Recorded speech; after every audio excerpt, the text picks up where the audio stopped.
un cambio. Así que hicimos un cambio porque me convenía en realidad más a mí, pues yo el martes no puedo, entonces le pedí que tomara la clase él, y bueno, hicimos esos cambios que a veces hacemos, así que acá estamos. Obviamente teníamos tareas asignadas para algunos de ustedes para el día martes, que las vamos a pasar para la otra clase que esté yo, pero ya con tal de que sea posterior al martes, no va a importar determinar un día, pues ya lo tienen que tener, así que sí, mándenme los papers, así podemos, los puedo ir corrigiendo. Si no me ¿sí? equivoco, habíamos ya establecido que el martes que viene no iba a ser y que recién iba a ser para el 30, el viernes 30 ibas a dar la clase y iba a ser para ese día la entrega de esos trabajos. Si no me bueno, Coincido, dale. coincido. ¿Sí? ¿Así había sido? Perfecto. Sí. Perfecto. De todos modos, hay pruebas documentadas. Si son pobres, vamos a hacerlos entrar. No, tranquilo, yo me ocupo. Ahí está. Muy bien. Entonces yo me les preocupo de eso. Bueno, el curso de discapacidad y derecho va a estar colgado en YouTube o en algún lado. Sí, de hecho gracias, Lucas, gracias, querido. El primer encuentro fue hoy y está grabándose en YouTube y va a quedar ahí en el canal de YouTube. Así que si después lo quieren mirar y chusmear, estuvo interesante. No es del todo jurídico, está atravesado por lo jurídico, pero ya cuando lo vean se van a dar cuenta de un lenguaje poco académico, pero bueno, bien. Estuvo bueno. A ver, bueno, ¿cómo están ustedes? ¿Bien? Bien. Tenemos que empezar con Asia, ¿no? Vamos a empezar con Asia, sin perjuicio de que luego vamos a terminar la parte de África el día que les toque y vamos a ver los trabajos de Asia. Cuéntenme un poquito, cuando miramos Asia, Camila Navarro, ¿qué ves en Asia? Si vos mirás un mapa de Asia, ¿qué ves? Digo un mapa de Asia. Sí. Vos estás mirando, tenés un mapa mundi, ¿viste? Sí. ¿Te acordás que era un mapa mundi? Sí. Bueno, entonces miramos el mapa mundi y decimos, ¿dónde está Asia? Ah, acá está Asia. ¿Y qué ves?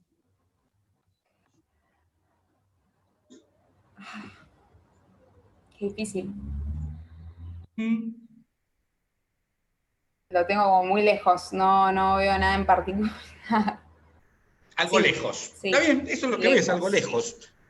No estás alejada de la realidad, en relación a nosotros está re lejos. Está muy bien. A ver, vamos a pensar ahora, vamos a darle la posibilidad a Nicolás Arriada. A ver qué ves, Nicolás, vos. Yo veo, tal vez no en el mapa, o si fuera un mapa de los que... y también, o sea, saliendo de lo que es geografía, es un mundo aparte, hablando culturalmente. Digamos. Un mundo aparte, hablando culturalmente, muy bien. Mirando un mapa geofísico, decís vos. Sí, la verdad que no sé si alguna vez, o sea, yo había visto los que son en base a alturas que tienen distintos colores, pero bueno. Tenemos suerte de que acá no hay ningún experto en geografía, porque si no nos aplaza a los dos quizá. Bueno, ok, bien. Vamos, bueno, bien, Nico, bien. Vamos a ver, Damiana. Vamos a cambiar la pregunta para hacerla por ahí más sencilla y no tan abstracta. ¿Qué pensás cuando te dicen Asia? Sí, justo iba a hacer un comentario, y Asia es el continente más poblado del mundo, con lo cual es por donde pasa el mayor consumo, la mayor producción, creo que tiene un rol en la geopolítica mundial sustancial, más en esta etapa de la historia, me parece a mí. Bien, muy bien. Camila Canosa, Damiana recién dijo que Asia es el continente más poblado y que consecuentemente por ello tiene un devenir en lo económico, social muy fuerte, ¿no? ¿Estás de acuerdo en todo lo que dijo Damiana? Sí, sobre todo lo que yo estaba pensando era lo del tema de la población, que creo que eso es lo que más uno puede pensar cuando piensa en Asia. Es como que mucha población en poco territorio. Si bien el territorio es grande, como que se basa en lo que es la dimensión de la población. Claro, bien. Es lo primero así que se me ocurre cuando diciendo Asia también. Bien. Ok, Sebastián Watcher, ¿no? Watcher, dale con ser, Watcher. Va queriendo, ¿eh? Me lo voy a anotar, Watcher, dale, a ver, Sebas. ¿Qué pienso cuando me decís Asia? Exacto. Coronavirus. Coronavirus. Muy bien, muy bien. Bueno. La verdad que eso. Ajá, muy bien, eso es lo que te viene a la cabeza, muy bien. Sí. Ok, y una última participación para Lucas Minoli. Sí, profe, siguiendo un poco con lo que venían diciendo, me quedo con lo político, con la fuerza política que tiene, sobre todo en estos últimos tiempos, que es quizás la contracara más fuerte respecto a Estados Unidos. Ajá, muy bien, muy bien. Bueno, entonces yo ahora voy a tomar a Bautista para que charlar con él y le voy a decir una frase y le voy a decir, bueno, vos escuchame, te vas a dar cuenta, ¿sí? Te cuento, Bautista, punto. Muy bien. Asia no es un continente, punto. Te escucho.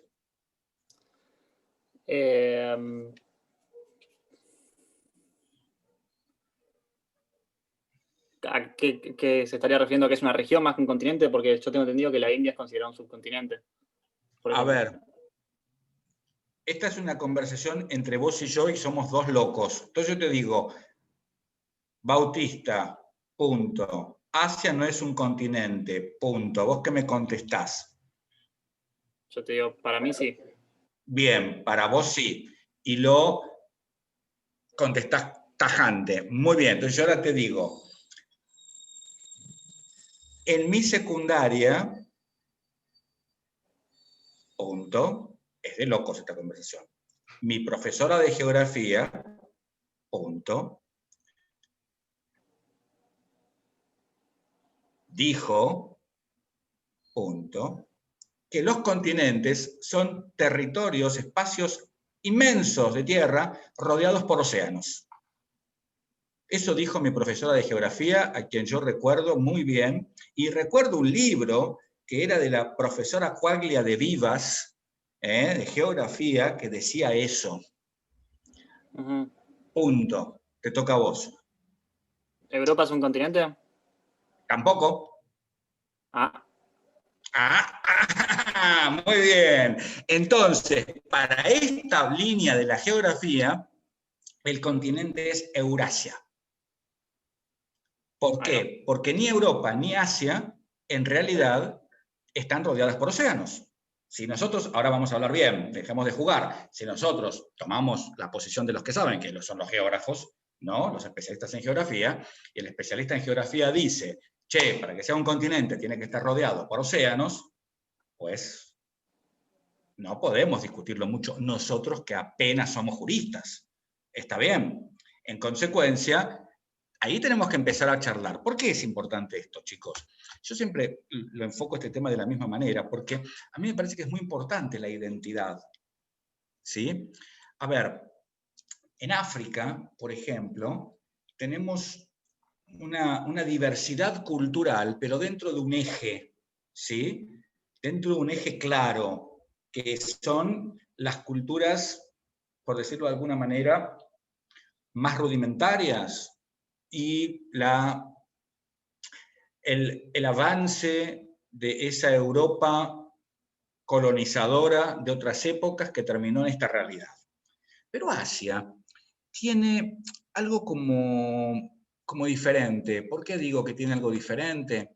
Porque Asia, al no ser un continente y no tener... a ver, ahora cuando veamos Europa nos vamos a dar cuenta que acá tiene una distinción fundamental. Una cultura milenaria como la China, que hoy, Sebastián, te doy la derecha, pero no lo vamos a decir mucho igualmente, porque si no nos vamos a ir de la clase, está bastante cuestionada, nuestra amiga China, pero lo cierto es que digamos, por ejemplo, yo nunca me voy a olvidar que a veces yo hago mucho derecho penal, ¿no? Por la especialidad que tengo y demás, y a veces charlamos y decimos, bueno, tal o cual delito tiene una pena muy alta, o tal o cual delito tendría una pena muy baja, y lo charlamos y vemos por qué, y bla, bla, bla. Pero claro, cuando analizamos en oportunidad de uno de los trabajos de investigación que yo participé, surgió tener que analizar la cultura china y consecuentemente la legislación china en materia penal, y por ejemplo el delito más fuerte, peor castigado en cuanto a cuantificación de la sanción, es la profanación de tumbas y sepulcros. Y vos decís, wow, ¿por qué?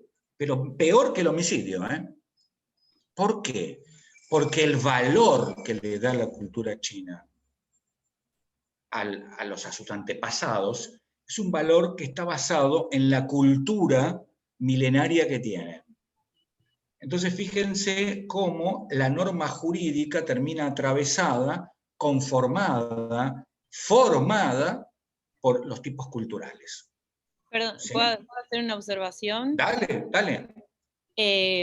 Cuando nosotros hablamos de Estados Unidos, hablamos de un mismo continente. Cuando hablamos, podemos hablar de África, de Europa, y estamos siempre hablando de la cultura occidental. Pero cuando hablamos de Asia, hablamos de la cultura oriental, que es una característica propia, digo, de esa región, de ese continente, que ya no hablamos de una delimitación territorial, digo, no importa si está rodeado o no está rodeado de agua, nos separa con el resto de los países y continentes, nos atraviesa una línea cultural que creo que no llegamos a dimensionar. Totalmente, fíjate hasta qué punto, Damiana, vos tenés razón. Por ejemplo, Japón, ¿no? Otra cultura milenaria. Un funcionario japonés es acusado, pero no judicialmente, en un medio de prensa, es acusado de un posible acto de corrupción. El suicidio es la solución.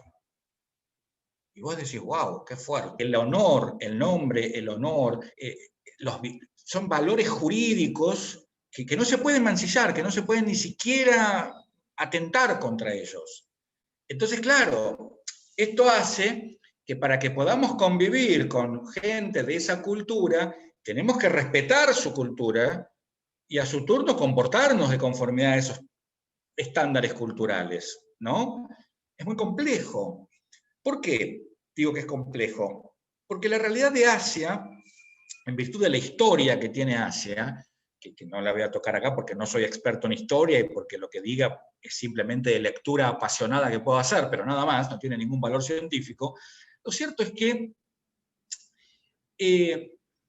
tenemos estados como China, como Japón, y tenemos estados como Sri Lanka, digo, Camboya, Vietnam. Digo, por un lado, una demostración de poder cultural que está de la mano de un desarrollo sociocultural, económico y un lugar casi de potencia mundial, dependiendo de cuál de ellos hablemos, a estados en los que la gente que trabaja gana muy poco. ¿Sí? Bueno, profesor, el Dani, tema, sí. sí, con lo que decían los compañeros que se les venía a la mente cuando le nombraban la región asiática, a mí se me venía a la mente el caso de las Coreas. Cómo, si bien el hecho de ser culturas tan milenarias las lleva a cerrarse a la influencia del mundo exterior, en Corea eso también denota un bloqueo económico e incluso de flujo de información. Esto que dice usted, se ven potencias mundiales por un lado y después clases bajas, muy bajas por el otro, y cómo eso no se filtra tanto o no se ve tanto como nosotros que estamos acostumbrados a poner Estados Unidos en internet y que te aparezca todo lo que necesites saber. ¿Cómo se blindan de alguna manera? Totalmente, porque tienen un concepto de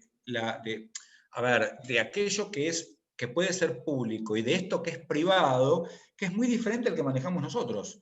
Esto sin perjuicio de las lecturas que podamos darle desde lo político, desde la política internacional y demás, que podemos hacer muchas lecturas, pero que quizá no somos nosotros los que estamos llamados a hacer eso ahora. ¿Entienden lo que digo? Pero que la realidad es que ellos tienen una... A ver, yo nunca me voy a olvidar, para hacer un paralelo, ¿no? Yo tengo un primo hermano, uno de mis primos hermanos, tengo varios, que vive hace 40 años en Estados Unidos, ¿sí? Y tengo un hijo de él, obviamente es mi sobrino, ¿no? Sí, bueno, es mi sobrino, en segundo grado. Una vez, hace varios años, él tenía 19, 20, ahora tiene 40, viene y se queda en mi casa, viene a visitar, porque se había ido los 6 meses de Argentina y no había vuelto nunca más.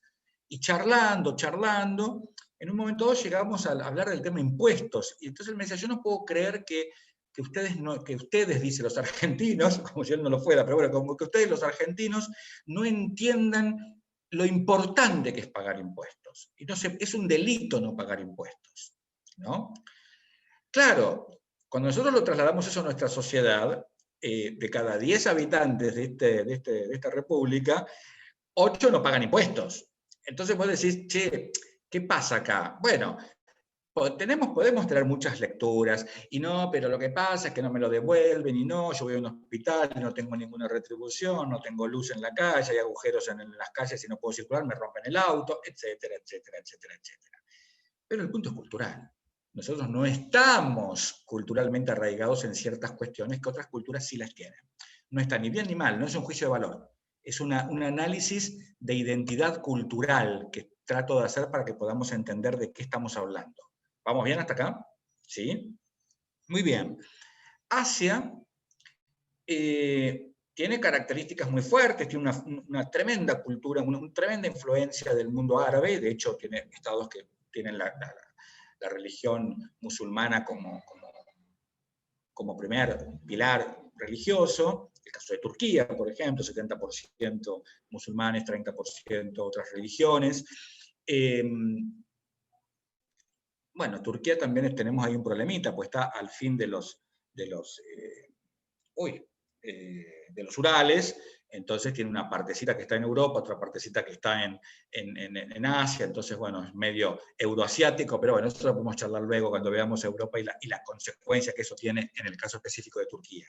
Pero lo real y concreto acá, hablando de Asia, es que tenemos un estado como Camboya, por ejemplo, que también siempre lo traigo a debate en las clases porque me parece fundamental, en los que anteriormente, hasta el año 2002-2003, no me acuerdo con exactitud, había una cláusula constitucional que permitía, ¿sí?, la prostitución infantil. Entonces vos decís, wow, ¿cómo la prostitución infantil? Sí, la prostitución infantil.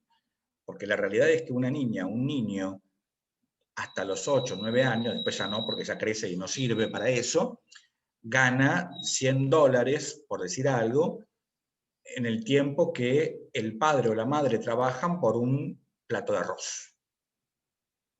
¿Sí? No estoy justificando. Está claro esto, ¿no? No estoy diciendo que está bien, estoy describiendo una realidad.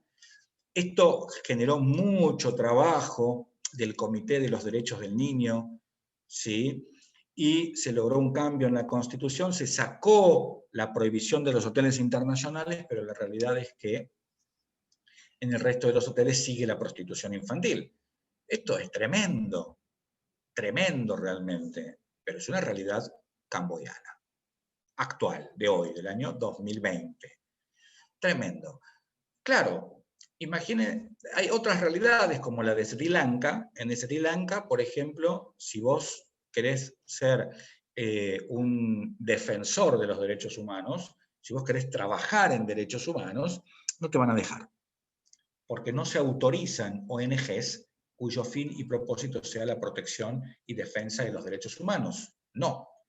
Entonces hay que ir a hacerlo a otro estado y en base a eso venir a Sri Lanka con una personería diferente, y si sos muy valiente vas a decir yo defiendo los derechos humanos, y digo muy valiente porque lo probable es que termines en una zanja muerto o muerta, ¿sí? Y después que sea lo que Dios quiera con tu cadáver.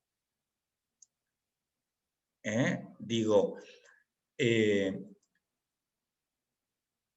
cuidado, son realidades muy duras, son realidades muy difíciles.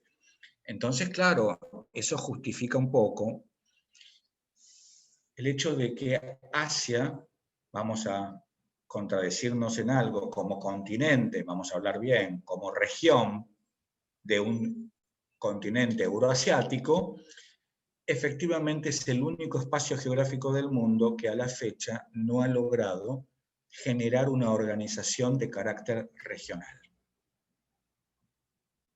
Asia no tiene su equivalente en la OEA, América tiene OEA, ¿sí? África ya sabemos, tiene la unidad africana.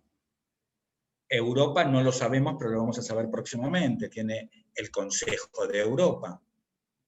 Asia no tiene nada. Entonces ustedes miran, che, pero recién dijiste que era una cultura milenaria, que tiene la cultura, que los valores, que esto, que lo... No, pero no se pueden poner de acuerdo. Es imposible lograr consenso entre los estados asiáticos, entre ellos. ¿Sí? Imposible. No pudieron ponerse de acuerdo en generar un espacio regional. Claro, con dos... A ver, China, Taiwán, Corea del Sur, Corea del Norte. A ver, problemas fuertes que ocurren, ¿sí? Muy bien, Tomás Vallejos. Sí, es parte de las asimetrías. Muy bien. Pero a veces, mi amigo, las asimetrías... En realidad las asimetrías dijimos en la primera clase, en una de las primeras clases, que son fundamentales para la conformación de un espacio de integración. 10 puntos, es así. Pero cuando son tan profundas, claro, las dificultan. Claro, que son tan grandes las asimetrías, ¿sí? que eso quizás dificulta la generación de una organización internacional. Totalmente, totalmente. Y es una verdadera macana, ¿no? Una verdadera macana. Entonces, claro, a ver, uno tiene que poder ver eso para pensar cómo van a salir. Totalmente. Bueno, acá Carolina Perdomo también está participando por escrito y es tal cual, lo dijo Carolina. Sí, es tal cual. Sí. Que para mí, culturalmente, porque por ejemplo, no sé, en regiones como América hay una gran disparidad entre el tamaño y la influencia de los países, sin embargo, la cultura medianamente tiene puntos en común, y quizás en Asia eso no se logra desde ese lugar tampoco. Tal cual, creo. Y por otro lado, no te olvides que en Asia tenemos muchos gigantes. Sí, sí, totalmente. Que están divididos. Los tigres asiáticos, por ejemplo. Claro, acá tenemos, digamos, en América del Norte está Estados Unidos, en América del Sur podemos hablar de un Brasil, como de hecho Brasil se candidató en su momento para ser el 6º miembro permanente del Consejo de Seguridad de Naciones Unidas, por ejemplo, cuando se pensaba en reformar la Carta, bueno, en fin, varias cosas que podríamos decir. Brasil, sí, en su momento era también Venezuela, digamos, por el petróleo, pero hoy está en franca decadencia. Entonces, bueno, va cambiando la cosa de conformidad al devenir histórico de cada estado. Pero, amén de eso, y volviendo a Asia, la realidad es que Asia no ha podido lograr nada, pobrecitos. Asia no ha podido avanzar en un sistema regional de protección a los derechos humanos, es el único que no lo tiene. Y fíjense que hay una gran necesidad de las ONGs, al punto que en el año 98 se reunieron las ONGs de todos los estados asiáticos y celebraron con mucha alegría el texto de la Declaración Asiática de Derechos Humanos, año 1998. ¿Sí? Perdón, celebraron el texto de la Declaración Asiática de Derechos Humanos. Gracias. Cristian Di Felice, ¿estamos? Sí, gracias. No te escucho, Cristian. ¿Ahí me escuchas? Ahí sí. Te hago una pregunta. Esa Declaración Asiática de Derechos Humanos, ¿qué valor jurídico tiene según tu mirada? No le veo obligatoriedad. ¿Cómo? No le veo carácter obligatorio, es más como una declaración. No, ¿sabés que no se te escucha Profe, bien, dice que no Cristian? le ve carácter obligatorio, si no escucho mal.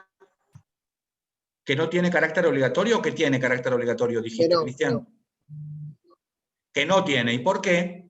Y no, sin conocer en profundidad el hecho de que se llame declaración, lo veo que justamente tiene carácter declarativo y no es algo vinculante.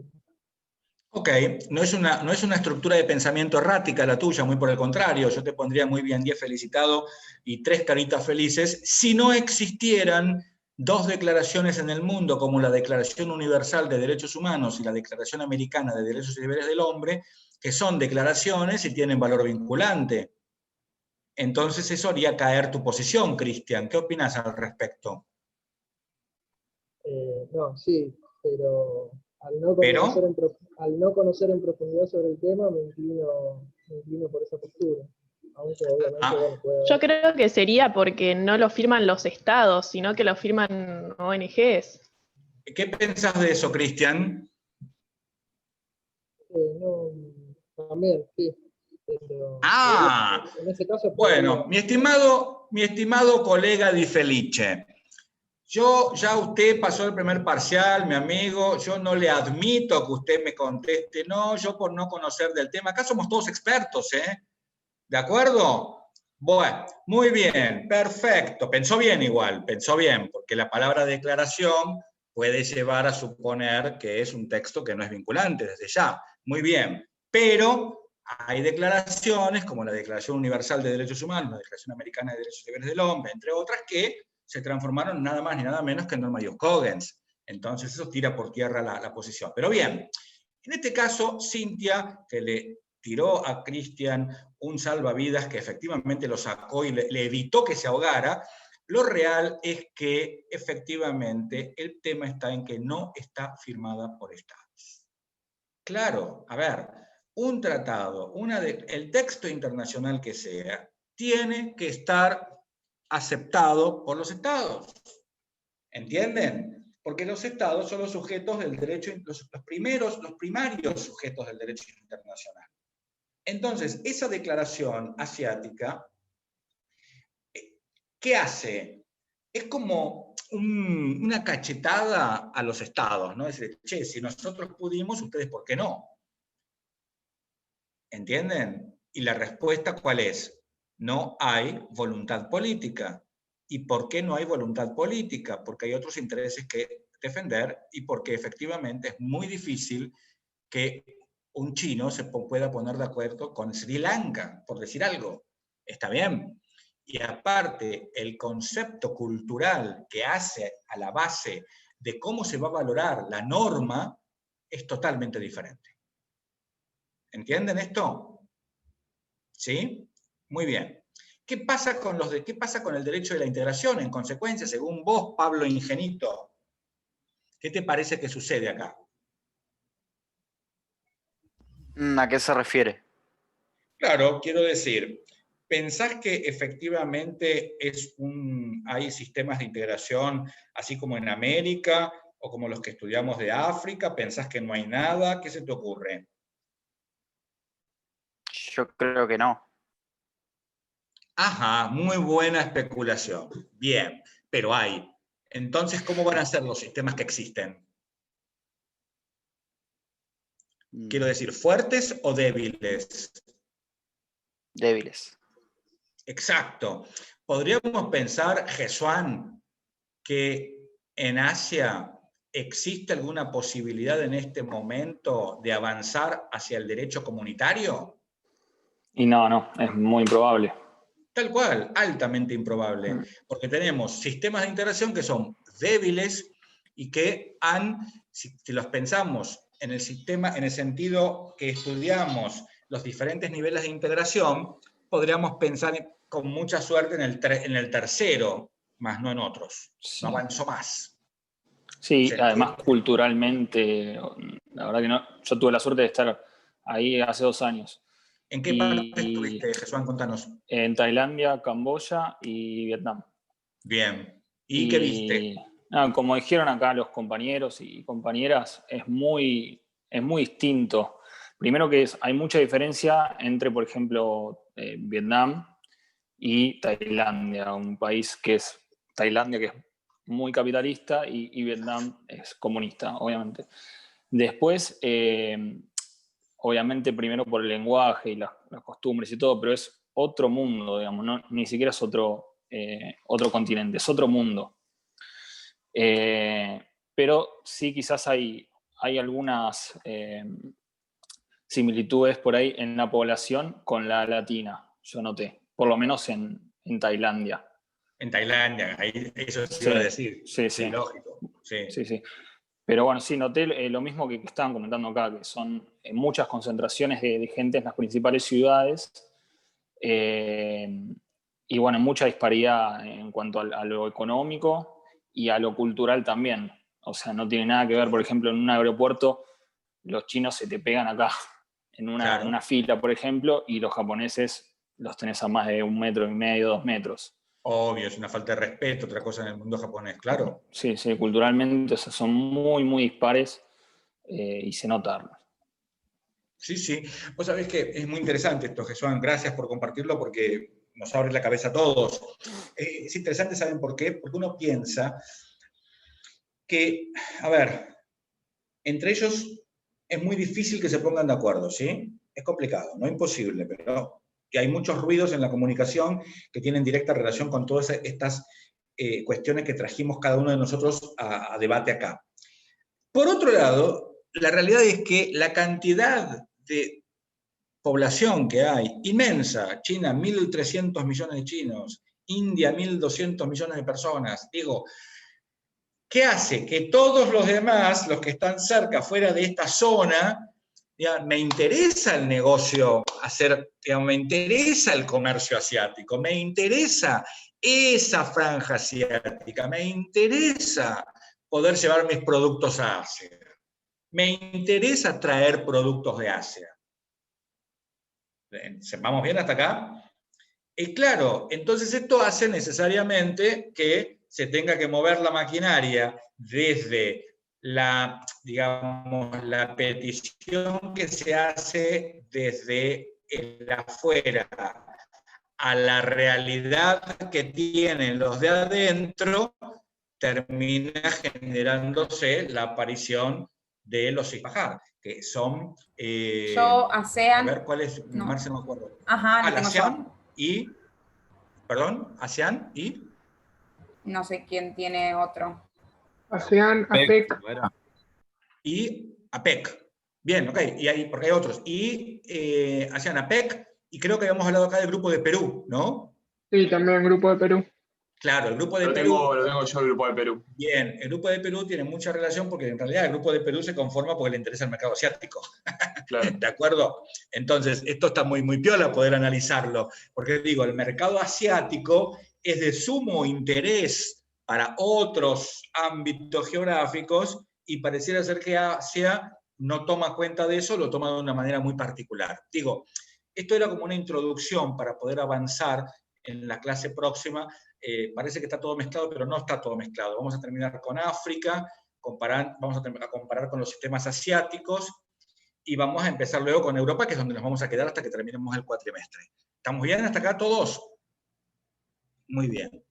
Bueno, y ahora, si pensamos en Europa, vamos con Sebastián de vuelta, que me interesa ver qué ve en Europa, Sebastián. En Europa, y mucha plata veo. Ajá, a Plata. ver. Plata. Está bien. Plata, poder. Eso veo. Ajá. Plata y poder como sinónimos, o plata y consecuentemente poder como lógica de tener plata. Lógica de tener plata. Totalmente. Ahí está. Sí. Quiere decir que si tenemos plata somos poderosos. Sí, así es el mundo. Ajá. Bien, bien. Ok. ¿Están todos de acuerdo con esa posición de Sebastián? También por... De Sebastián Wachter. En lo que es Europa hay mucho también lo que es origen mucho de las fábricas, todo lo que fue la revolución industrial que llevó a todo lo que es ahora Europa, en Alemania, por ejemplo, con las automotrices, lo que es el carbón en Inglaterra, entre otro tipo de cuestiones de integración entre ellos. Ajá. Tema del ferrocarril. Okay. Sí, yo veo avances. Que vean de Europa. muchos más, como un continente mucho más desarrollado que otros en comparación, y más unidos en ese desarrollo también. Fíjate qué interesante, Camila, lo que señalás, porque si vos vas a Japón, el desarrollo en Japón parece ser mucho más fuerte que el desarrollo en Europa. En la misma Tailandia tenés un desarrollo, que seguramente Jesús puede dar fe de esto, que no sé si algunos estados europeos lo tienen, ¿eh? Digo, ¿qué tiene Europa que pareciera ser que en algún sentido llama a todos, ¿no? A mí me parece que hay un tema de colonialismo, de historia, que siempre fue tuvo colonias en América, en África, en un montón de lugares del mundo, y se posicionó como en ese lugar respecto a los otros estados. Nosotros ahora, en la actualidad, seguimos viendo Europa como, o Europa, digamos. O Europa. Claro, y capaz, como decís vos, en Japón hay más desarrollo, y nosotros pensamos que Europa es el lugar más desarrollado, porque entonces, siempre tenemos como esa especie de dependencia cultural. ¿Y por qué, Che? ¿Por qué piensan ustedes? A ver, Facundo, ¿qué piensan? Tiene una divisa de referencia. ¿Cómo, Manuel? No escuché, Manuel. Que, bueno, primero que todo tiene una divisa de referencia. Tiene una Está divisa bien, de referencia como es el euro. Escúchame, pero eso es de ahora. Escúchame, Manuel.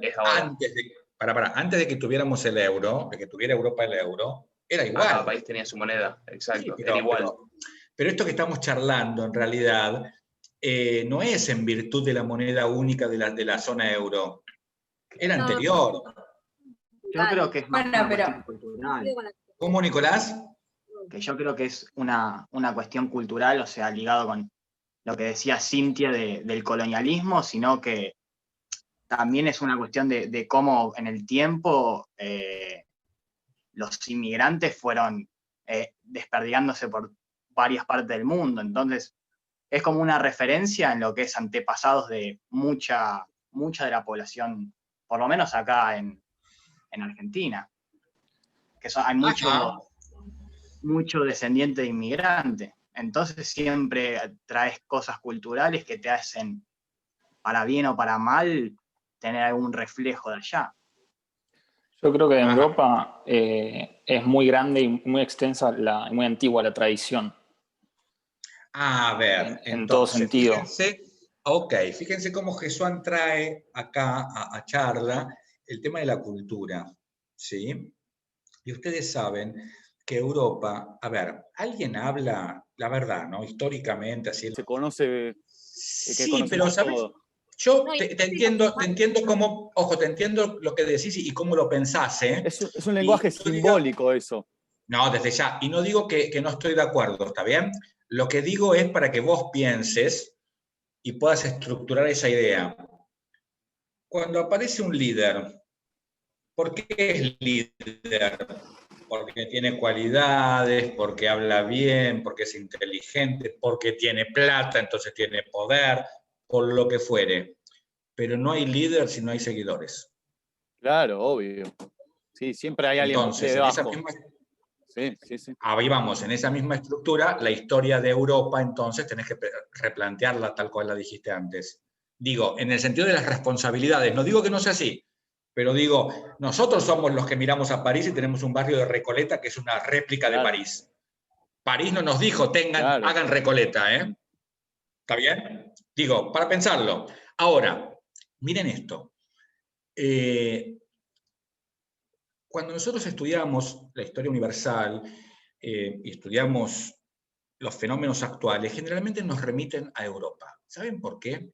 Porque el mal llamado continente europeo, ahora que ya aprendimos que es un solo continente, Europa y Asia, ¿sí? La zona europea, decimos, sí, claro, es un territorio que fue epicentro de un montón de situaciones que se dieron en la historia universal y que por ahí era más fácil mirarla de este lado porque los Urales son muy altos, qué sé yo, estoy diciendo una pavada para que se entienda qué quiero decir. Asia quedó para otro tipo de análisis y la realidad es que las democracias que hoy nosotros tenemos en el mundo entero pareciera ser una primera y muy grosera mirada de la cuestión, que están más copiadas de Europa, que tienen a Europa como modelo. ¿Sí? Y pareciera ser, todo parece ser, digo, que en todos los enfrentamientos que sucedieron en Europa, ¿sí?, nos encuentra el siglo XX, después de 1945, con un modelo, con un castillo así grande que es Europa, dinamizado, destruido, como consecuencia de la Segunda Guerra Mundial, ¿no? Como consecuencia de las guerras mundiales. ¿No es cierto? ¿Me entienden esto? Digo, ¿Profesor? Sí. Pregunto desde el desconocimiento, de capaz lo que se me vino a mí a la cabeza, que quizás Dale. miramos, porque si quizás miramos en primer lugar a Estados Unidos, después en segundo lugar a Europa, y no miramos a Asia, por ejemplo, puede ser por la concentración del capitalismo en esas sociedades, Pero en claro general. que sí. A ver, eso más allá de lo influye. cultural. Pero Es decir, claro, es que, ¿sabés qué pasa? Que el capitalismo, que en principio es una política que tiene más relación con una mirada económica de del movimiento que tiene que tener la sociedad, no podemos desampararlo de las consecuencias culturales que va a tener. Una sociedad capitalista no tiene los mismos valores culturales que una sociedad de otra naturaleza. Y no digo que sean mejores o peores. Una cosa tiene, cualquier cuestión tiene consecuencias. Y en la cultura afectan de una manera brutal.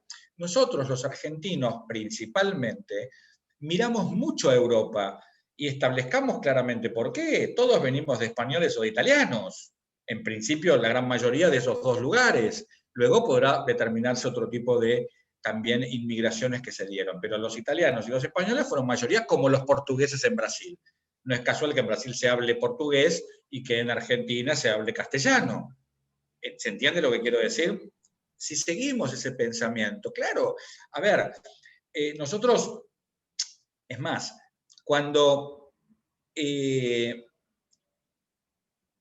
se da la crisis del 2001 acá, que mucha gente empieza a emigrar y dice, yo me voy a vivir a España, me voy a ir a Italia, el pensamiento que los sociólogos empezaban a trabajar era, es momento de que aquellos nos devuelvan el favor que le hicimos nosotros, que los dejamos entrar, altamente ridículo, porque la realidad es que yo no dejé entrar a nadie, ni existía.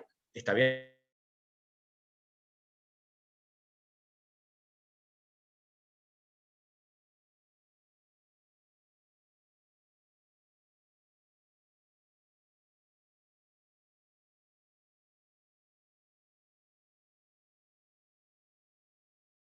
Esa cuestión sentimental que te agarra, que no está mal, y bueno, genial, y desorden, con una, a ver, todo mal, falta de varones para poder trabajar. ¿Por qué falta de varones? ¿Por qué falta de varones? Porque fueron los soldados que... La guerra. La guerra. Nos mató la guerra, a ver, tal cual, Magalí acá lo estoy diciendo, la guerra se lo llevó. Casas destruidas, el advenimiento de gobiernos dictatoriales, porque después de las guerras de esas magnitudes pasan desastres en las democracias. ¿También? ¿Entienden? Entonces, esto generó que mucha gente, muchos europeos, masivamente decidieran emigrar. ¿Está bien? Europa quedó desolada. Europa Profe, ¿está hablando de la primera o de la segunda? De la segunda, porque la primera trajo consecuencias que la supuesta sociedad de naciones, que supuestamente la sociedad de naciones iba a resolver. Pero la realidad es que la sociedad de naciones no resolvió nada, porque vino una Segunda Guerra Mundial. ¿Está bien? Esta es la razón por la cual el leitmotiv de Naciones Unidas, que es la que reemplaza a la Sociedad de Naciones en este sentido lineal que yo les estoy tratando de describir la historia, dijo, atención, el principio de la Carta es la protección de la paz y la seguridad internacionales. No soportamos una tercera guerra mundial. No podemos tener una tercera guerra mundial. ¿Sí? Y mal que le pese a algunos, la ONU ganó.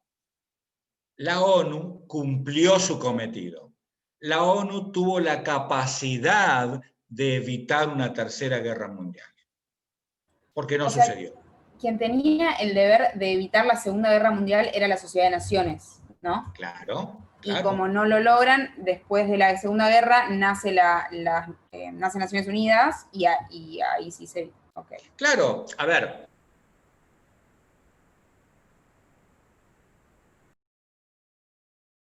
Que son todas válidas, pero ¿sabes qué? Nosotros tenemos que ser empíricos, tenemos que mirar qué pasó y corroborar. Che, no hubo una tercera guerra mundial. Consecuencia, Naciones Unidas triunfó. Ese era el fin de Naciones Unidas. Lo logró hasta ahora. Ahora, si mañana viene una tercera guerra mundial, tenemos que desarmar Naciones Unidas, porque eso no sirve para nada. ¿Entienden lo que digo? Hubo conflictos armados de orden no multinacional. Entonces, la misión se cumplió. Con esto nos tenemos que quedar. Pero Europa quedó terriblemente preocupada y asustada. Imagínense si ustedes vivieran en un departamento que tienen un vecino del lado derecho y otro vecino del lado izquierdo, que se están matando permanentemente entre ellos. Y vos decís, en un día de estos tiran abajo las paredes y soy yo el jamón del sándwich. ¿Entienden? Europa quedó así. A ver, Europa estaba en el medio de dos locos que durante más de 40 años, hablo de Estados Unidos y de Rusia, más de 40 años estuvieron diciendo aprieto el botón rojo, volamos todos, se acaba la Tierra, se acaba la humanidad.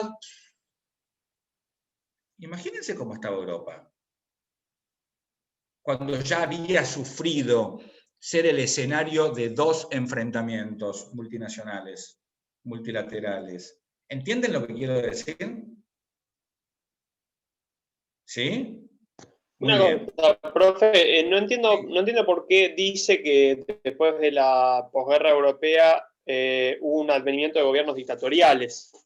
Y, por ejemplo, pensá en la historia española, en la historia italiana, en la historia alemana, y vas a tener gobiernos que fueron muy fuertes en sus políticas, mucha gente que escapó de esos gobiernos, que lejos de sostener conceptos democráticos... Pero perdón, eso fue después de la primera, no de la segunda. ¿Y después de la segunda qué pasó? Contame. No, bueno, en España siguió el franquismo, pero en...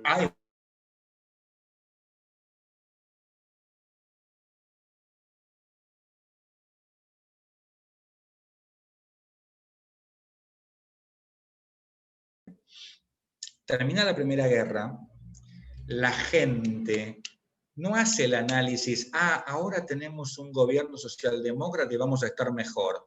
¿Sabés qué analiza la gente? Todo lo que vivió. La gente se escapó de la realidad europea. Esa era la realidad europea. Vos tomás a cualquier...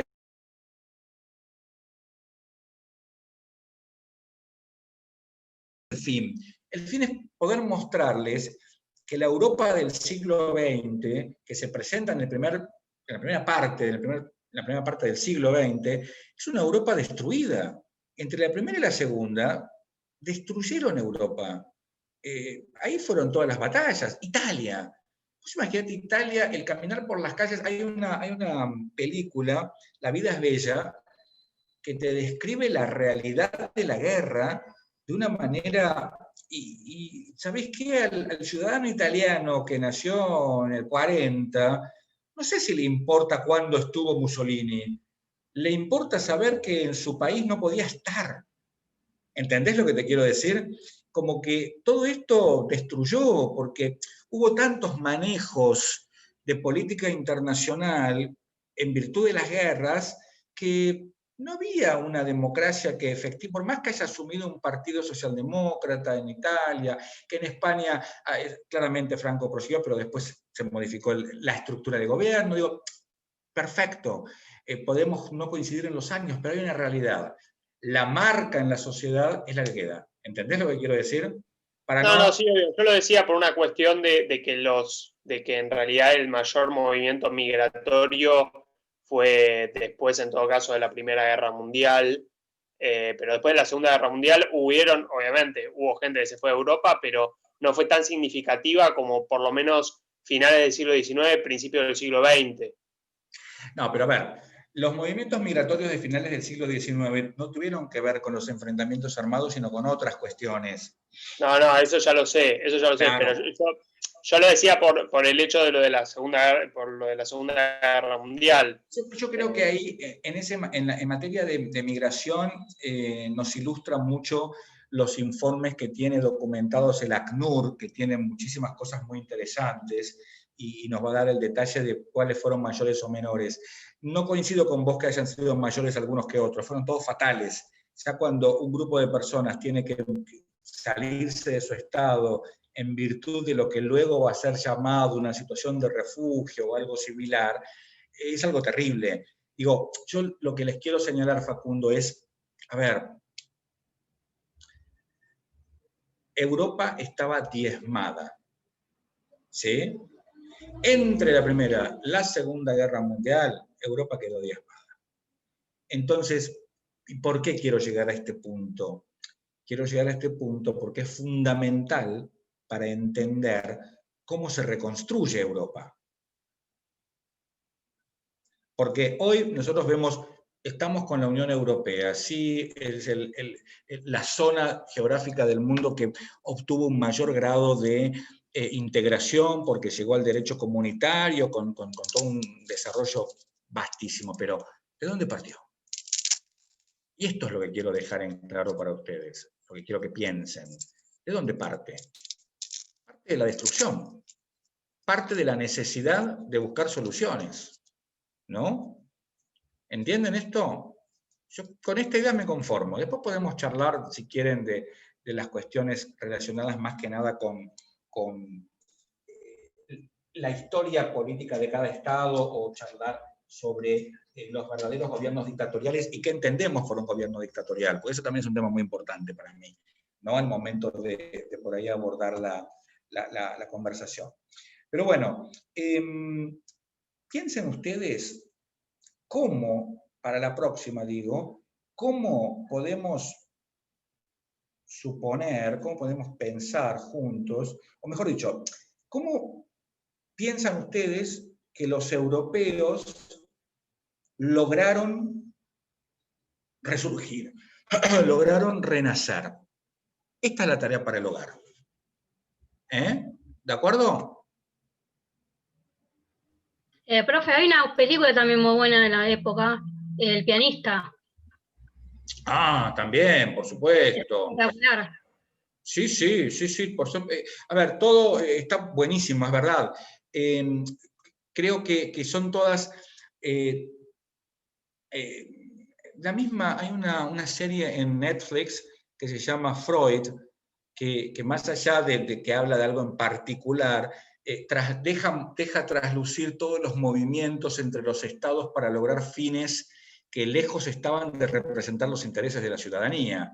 Digo, entonces, y aún en algunos gobiernos socialdemócratas italianos, Facundo, si querés después lo charlamos, yo los tildaría de tan dictadores como un Mussolini, pero bueno, eso es para charlarlo después en otro ámbito. Digo, es como, yo creo que la democracia, y ya esto es una cuestión muy personal que les transmito para que se entienda qué quise decir, y ya los dejo, yo creo que una democracia verdadera tiene que respetar, resguardar, promover los derechos fundamentales del hombre. Si no está ese respeto... ¿Los derechos qué, profe? No escuché, perdón. Debe respetar, promover los derechos humanos, los derechos fundamentales.